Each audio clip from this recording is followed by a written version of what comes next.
জালটা এবার পড়তেছে, এই যে গোল করে জালটা কিন্তু পড়লো এবং যে জায়গায় এই যে মাছের কিন্তু লাফালাফি চালু হয়ে গেছে অলরেডি। বন্ধুরা আসসালামু আলাইকুম, রেদওয়ান ফিশিং চ্যানেলে আপনাদেরকে স্বাগতম। আজকে কিন্তু আমরা একটা মাছ মারা ভিডিও নিয়ে আসছি। আজকে কিন্তু আমরা গোল জাল, মানে আমাদের গ্রামে বলা হয় পাক জাল, কিন্তু অনেকে বলা হয়, অনেকে বলে এটাকে গোল জাল। এই গোল জাল দিয়ে আজকে কিন্তু আমরা মাছ মারবো। তো আমরা প্রথমে ডিগিতে কিন্তু খাবার দিয়েছি, মানে আমাদের পুকুরে প্রথমে খাবার দিয়ে তারপরে মাছগুলোকে মানে খাবারের লোভে এনে তারপরে সেখানে কিন্তু জালটা ফেলবো। তো দেখুন আমরা কীভাবে জালটা ফেলি, সম্পূর্ণ ভিডিওটা দেখবেন। প্রথমে কিন্তু আমরা জালটা নিয়ে যে জায়গাতে খাবার দিয়েছি সেই জায়গাতে চলে আসছি। আসার পর পুকুরটা ভালোভাবে পরিদর্শন করলাম যে মাছগুলো কোথায় একত্রিত হয়েছে। এই যে এইখান জায়গায় কিন্তু আমরা খাবার দিয়েছি, আর এইখান জায়গায় কিন্তু আমরা জালটা ফেলবো। তো আমরা কতগুলো মাছ পাই আপনারা দেখবেন।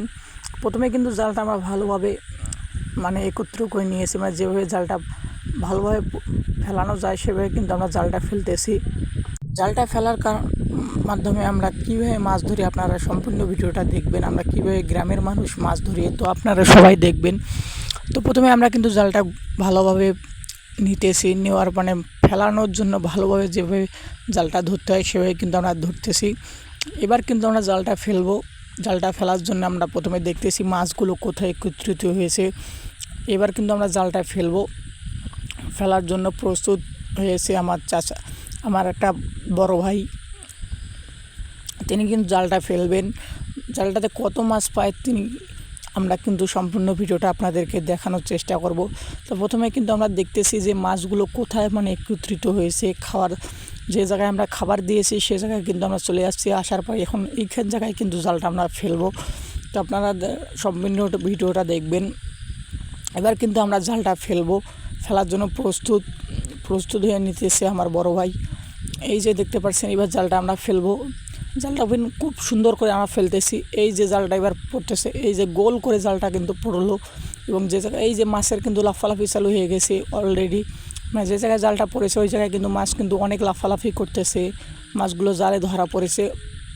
এবার কিন্তু আমরা জালটা টানবো, টেনে তারপর দেখবো কত মাছ আমরা পেয়েছি। তো আপনারা সম্পূর্ণ ভিডিওটা দেখবেন এবং ভিডিওটা ভালো লাগলে অবশ্যই কমেন্টে বলে যাবেন এবং লাইক করে যাবেন যে আমাদের ভিডিওগুলো কেমন হয়, এবং অবশ্যই সাবস্ক্রাইব করে যাবেন আমাদের পরবর্তী ভিডিওগুলো আসার সাথে সাথে যোগ আপনারা পেয়ে যান। তার কারণেই আপনাদেরকে দেখানোর চেষ্টা করব যে আমরা জালে কতগুলো মাছ পেয়েছি।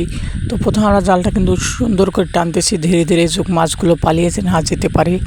তো জালে কিন্তু অনেক মাছ ধরা পড়েছে, আমরা আপনাদেরকে দেখাবো যে কতগুলো মাছ পেয়েছি। তো গাইস ফাইনালি দেখতে পাচ্ছি আমরা জাল টেনেছি, কিন্তু দুঃখজনক একটা কথা যে জালের মধ্যে মানে বাঁশের আগাল আটকেছে, এই কারণে মনে হয় অনেকগুলো মাছ পালিয়ে গিয়েছে এবং কিছু মাছ ধরা পড়েছে। এই যে দেখতে পাচ্ছেন একটা বাঁশের মুড়া এবং একটা বাঁশের এই যে ঝিগ একখান আটকেছে জালে, তাও কিন্তু মাছ মোটামুটি 2-4টা মাছ আটকেছে। এই যে একটা মাছ দেখা যাইতেছে, এটা কী মাছ আমরা দেখার চেষ্টা করব আপনাদেরকে এবং সম্পূর্ণ ভিডিওটা আপনারা দেখবেন। এই যে এইটা কী মাছ দেখতে পাচ্ছেন, এটা মনে হয় সিলভার কাপ মাছ। আপনারা অনেকেই চেনেন না, আবার অনেকেই চেনেন, কারণ শহরের মানুষ বেশিরভাগ মাছ চেনে না, কিন্তু গ্রামের মানুষ কিন্তু প্রতিটা মাছে চেনে যে এটা কী মাছ।